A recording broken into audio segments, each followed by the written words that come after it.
And Mark, let's now move on into the main meat and potatoes of the podcast. Why everyone was coming. We had to put that Le'Veon Bell story at the beginning just because it was hot news, but we're continuing our previews into the beginning of the season. We are getting, Mark, closer and closer to actual football. That's right. Back on our TVs. Well, we're like 3 weeks from the Hall of Fame game. We are very close. Like, this is the part mid-July where I can smell that August and be like, get here. I think a lot. Get here. Don't most training camps start next week? I mean, the Bears have already started. Training camps are one thing, but like actual like preseason games. Oh, and for then sure. Once preseason games start, it's like I can smell the regular season. Once you give me episode 1 of Hard Knocks, I'm like, hey, it's a real thing. Plus, for me, I'm also on the college side of things. That starts end of August. So it's coming up like, very fast. that is like, it just starts steamrolling as soon as we get to August. But we're looking at the AFC South today. If you guys are new to our previews, how we look at things, basically what we do is we go from worst all the way up to first. So the order for the AFC this week, or AFC South, I should say, will be, we will start off with the Texans, then move on into the Colts, the bottom feeders from last year. Then we'll look at the Titans, and then we'll round everything out with the Jacksonville Jaguars, who were so close to being in the Super Bowl last year. But the first team we're going to look at is the Houston Texans, and this is an interesting team this year because I think this is a team that, one, could be a playoff team this year. Like, I see them, when healthy, could be between 8-8 and 10-6 this year. The biggest question for me and for this Houston Texan team is how healthy will Deshaun Watson be for this season? It was reported in early June that Texan stars believe that he'll be ready for training camp. He did an interview during Super Bowl week with the Dan Patrick Show where I don't know if it was planned this way, but his jeans had like an open hole over the knee to where you could see the scar. Oh, I'm sure it was planned. Dan Patrick asked him about it, and I want to ask you, what do you think is going to be the deal with Deshaun Watson this year coming off of that ACL injury? It's not an injury that's a death sentence for guys anymore, but this is a team that needs him to be healthy if they want to be successful this year. Yeah, it's the thing that it's not a death sentence for sure, but it is not his first injury. Second. That's rough in that case. I expect Deshaun Watson to be back week 1. I don't doubt that at all. I think they're going to go easy on him in the preseason because nobody's doubting that Deshaun Watson is the number 1 quarterback here. He's QB1 without a doubt. They're going to have him out there. They're going to be expecting him to just kind of go out there and sling it, really. But the fear that I have for Deshaun Watson comes down to this, and the reason why I half-jokingly said it to you of, who's going to be injured again, Deshaun Watson, is because his offensive line is terrible. Right. It is bad. Right now, according to ourlads.com, they have the starting offensive line going from left to right being Julian Davenport, Zach Fulton, Nick Martin in the middle, Senio Clemente, and then at right tackle, you've got Seantrell Henderson.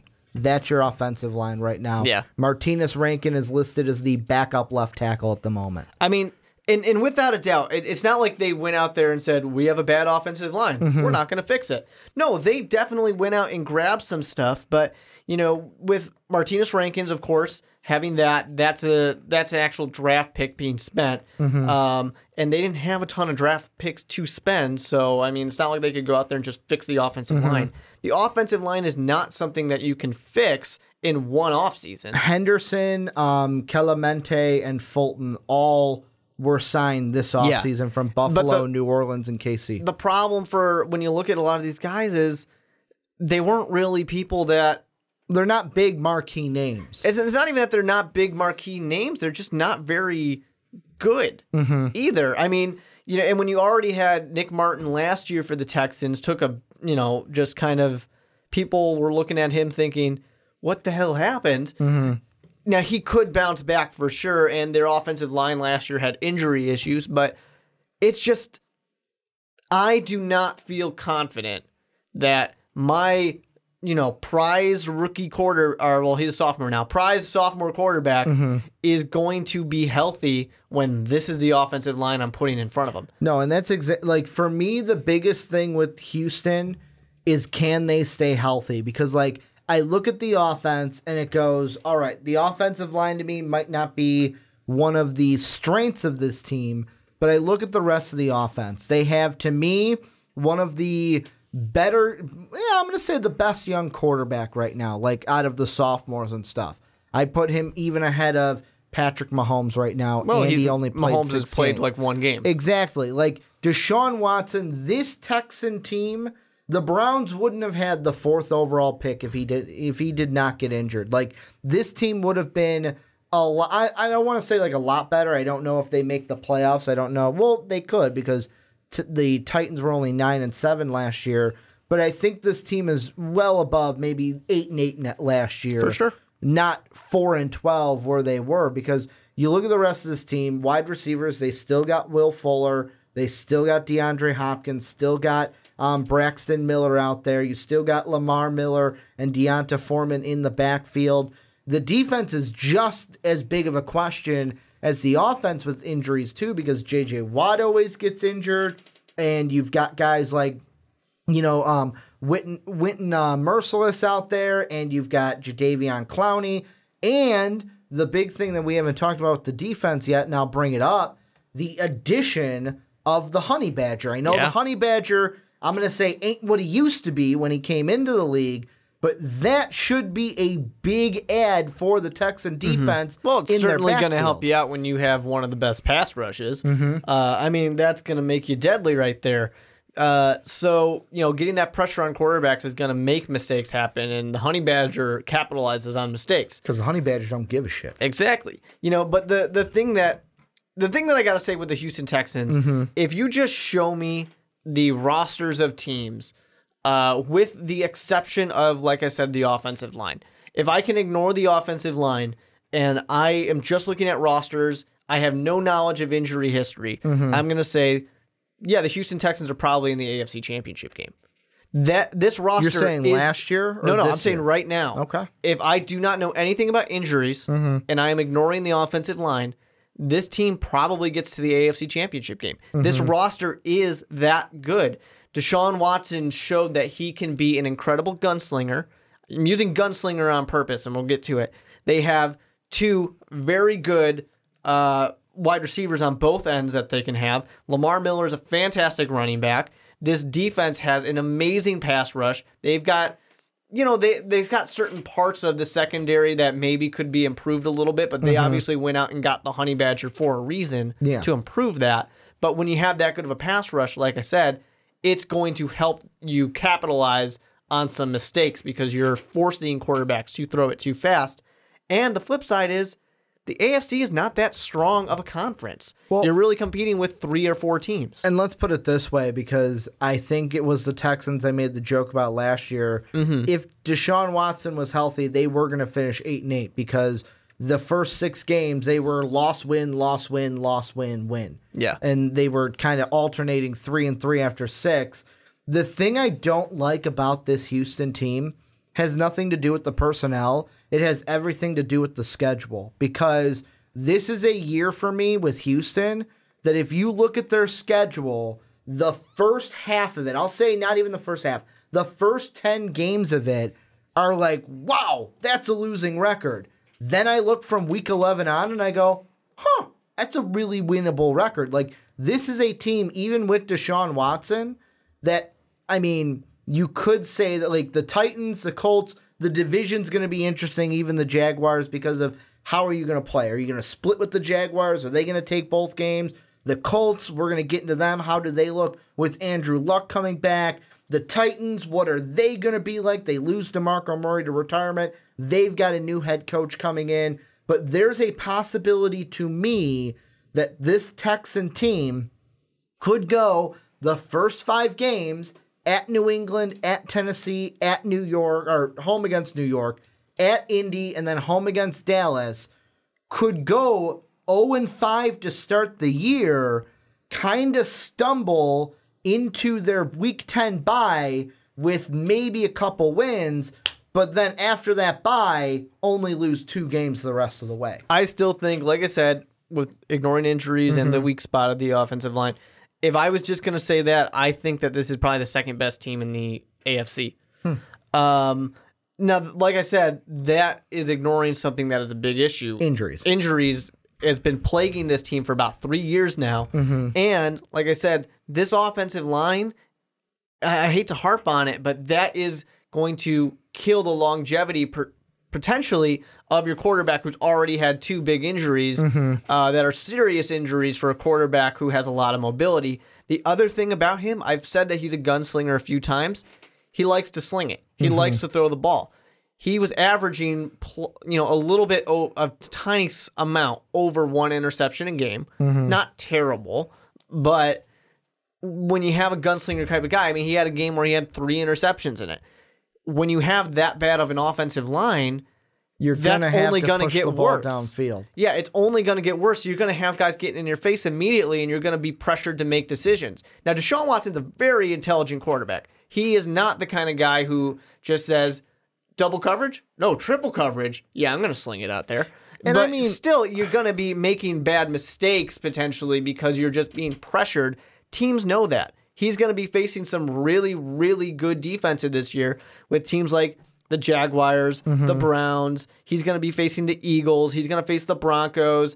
The Patriots defense, they don't have their kind of mastermind anymore, but they should still be good. Here's the thing I'm going to say to kind of combat that is I know the Jacksonville game, he didn't play the entire game, but that was still a game where even though they lost and they only scored 7 points, he was the reason they scored 7 points and only had 1 touchdown, 1 INT. Really, the biggest factor is he was sacked 4 times. Well, really, you can almost put some sacks on the offensive line. Sure. The games to me that were the worst, just by looking at touchdown to INT, the Patriots, where he went 2 touchdowns to 2 INTs, still a flat 1-for-1.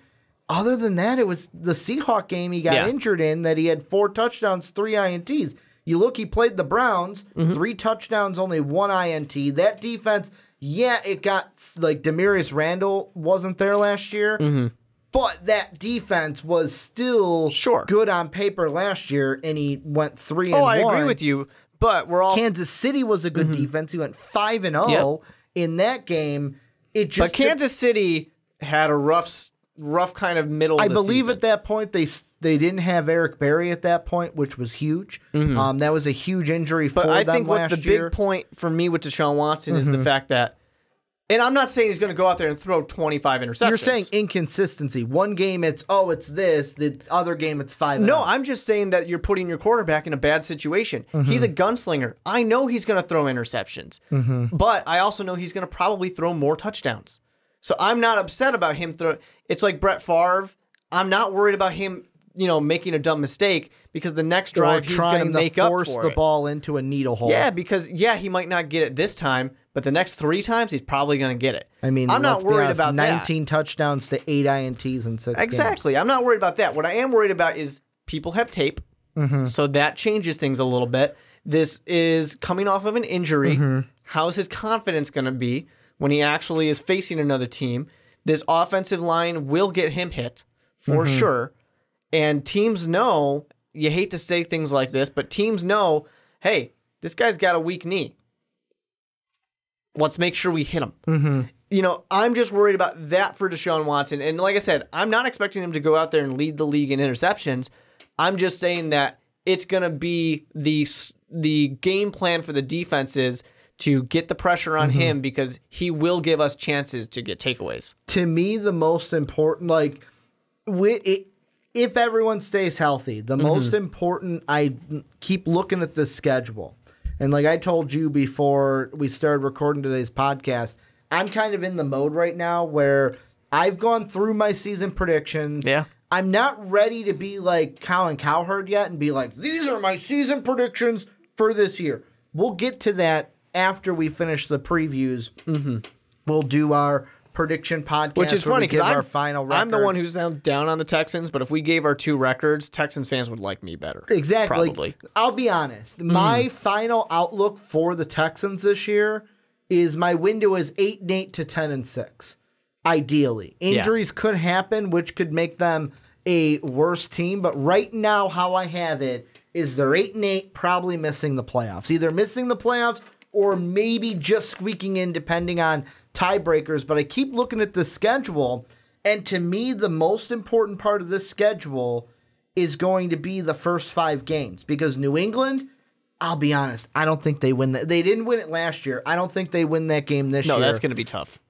The only 2 games in the first 5 that I could see them winning, that right now I have them as losses, are the Titans and the Colts.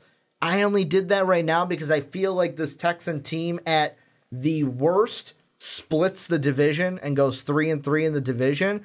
But then they play 2 teams from the NFC East where the Cowboys should be improved this year. Having Zeke back, not having to worry about any suspension, having the best offensive line in football. That's going to be a tough game. Yeah, it's in Houston, but still a tough game. Let's be honest. The Cowboys are so close to Houston, it's almost like a home game for them too. And the Giants should be improved this year. Getting Saquon Barkley, getting rid of McAdoo, getting a head coach that they hope is going to be competent and actually work with Eli to make sure that offense does good things. Yeah. Getting OBJ back from injury. I have a hard time looking at this first 5. And even if they go 2-5 in the first 5, this could be like, that's where my 8-8, 10-6 runs in. If they go 0-5 to start, then we're looking more 8-8. If they go 10-6, it's because they squeaked out some wins in these first 5. I just feel like, the Patriots, I'm going to give it to the Patriots, but you're playing the Titans team, which I think it is a home game for the Titans, but I think that the Titans can beat you in this one just because of the fact that it's on the road. Well, it's a home game for them, and the Titans are going to be a much better team this year than they were last year because they were really handcuffed coaching-wise. But with that being said, it's a new coach where they're going to have some adjustment going on there. It's a new offense they're going to have. There's adjustment right there. And do Bill Belichick coaches really turn out into much of anything? More often than not, they don't. Then we go on to the Giants, also a new coach. There's going to be adjustments there. It's not going to be an instant thing, especially going from Ben McAdoo's let's throw the ball all over everybody to Pat Shurmur's we're going to be very smart and methodical with the ball this time. And also the last time Pat Shurmur had an opportunity to be a head coach, it went horribly. Yeah. So I think that saying that the Titans and Giants are more likely losses, I'm not convinced on that one. I think that they probably in the first 5 games are a 3-2 team, but then they get to go on to play the Bills. They're going to have to play the Jaguars, which is rough, but they're going to play the Dolphins again. They get these kind of, I don't want to call them gimme games, but they get these games that are, they're going to be the favored team mixed in there enough. And the one thing I am going to say to defend Pat Shurmur is you make the kind of backhanded comment it was not good. Oh, it didn't go well the first time. Let's see you go back to 2011. You be the head coach of the Browns and win more than 4 games. I think that if you're a head coach, the Browns were not good. If you're a head coach, this is going back to the old baseball scouts. If you're a head coaching candidate and you took a job in Cleveland, I'm saying, well, he makes bad decisions. We know that. One of my favorite. You're thinking of Moneyball. Yeah, watch Moneyball. He's got an ugly girlfriend. He's got bad eyes. Oh man, I remember. Yeah, I love that quote. It's basically, he's coach of the Browns, makes bad decisions. But the other thing about this schedule I can't help but think of, going back to the injuries, and I'm sorry, Texan fans, if it feels like we're harping on it. So right now, as I'm flipping wins and losses, I have this team 8-8. Could flip some, make them 10-6, but right now 8-8. If they get injured again, like J.J. Watt's injured, if Deshaun Watson gets injured, this second half of the schedule that right now I only have them losing 2 games from week 11 on, if key injuries happen, they lose to the Titans, they lose to the Browns, they lose to the Colts. Yeah, I mean, their quarterback's going to be Brandon Weeden.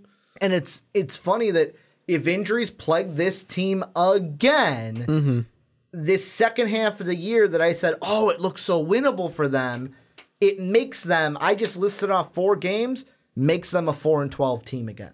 Like that to me, the only way the Texans finish with a similar record that they did last year is if they're decimated by injuries like they were last year. Which, like you said, we don't want to harp on it, but that's been the team's MO for the last few years. You know, you are a team that gets injured. You're one of the most injured teams every year. And until there's some, things to change it. I mean, I'm a Chicago Bears fan. I understand it. Every year, every player who you had hope in gets hurt. Yours is, I'll be honest, yours is because of your field. The damn turf. It's that field. Like, by the end of the year, it's like, I don't want to play there. I'm going to get injured. The Chicago Bears week 1 had their number 1 and number 2 wide receiver both get injured. It doesn't matter what week it is. It's just the way it is. And you say turf, isn't it still natural grass? It's actual grass. That's what I was going to say. You say turf, it's natural grass in Chicago. Real. It's the real thing. I was like, we still have that natural grass up here in Chicago. That nice Kentucky bluegrass. Yeah, it's right. With those divots. It's just, it doesn't matter. It happens. And that's the hard thing. Because you get a T Swift concert that rolls through and those supports, they just put divots right there. They just got to stop playing in Soldier Field and just play at Wrigley. That's the only thing we need. I mean, at that point in the year, the season's almost over. It depends on October is usually when the season ends for us. A little World Series. There's literally an amphitheater so close. Not even half a mile away. No, it's like not even a quarter of a mile. But if I'm Ed Sheeran, I can sell more tickets at Soldier Field than I can at the dinky amphitheater. It's an amphitheater. It's not that dinky. When you play compared to Soldier Field, play at a stadium, there's a prestige you got half to the it. stuff closed off. There's a prestige. Oh to yeah, it. for sure. But the city of Chicago needs to stop letting people play there. Any final thoughts on the Texans before we move on into the Colts? The Texans for me are the boom or bust team. Okay. Purely based on injury and how Deshaun Watson comes back. Yeah, injury. Have I said injury enough? That's going to be the storyline for the Texans. Can they stay healthy? Because if they stay healthy, 8-8, 10-6, could see them more on into that 10-6, and they could be a playoff team if they get to that 10-6 mark. But this is where you guys come in. Let us know what you think down below in the comment section. What do you think of the Texans this year? Will they stay healthy? And what do you think, Texan fans, of that schedule? Am I harping too much on those first 5 games? Let us know what you think down below in that comment section.